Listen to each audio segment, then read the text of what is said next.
The overall goal of this method is to gain knowledge of the crystal structure of micro and nanocrystalline corrosion products to better understand production and decay reactions of heritage art objects, and to allow for full quantitative analysis of mixtures. This method can help answer key questions in the field of conservation science, such as how the art object has been produced and why is it corroded. The main advantage of this technique is that it does not require single crystals, but only small amounts of microcrystalline powder.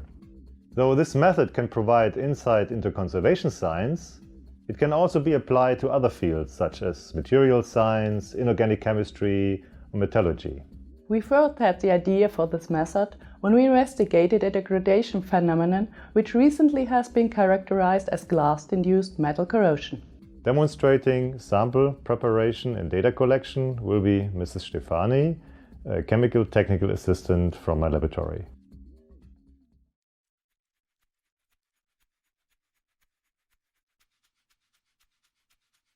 Under a digital microscope, carefully pick less than 1 milligram of sample 1 from opaque blue-green cabochons on a historic clasp using a fine needle.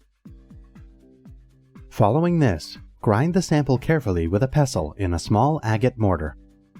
Distribute the sample between 2 thin X-ray transparent polyamide foils and mount them on a transmission sample holder with an 8 mm diameter central opening.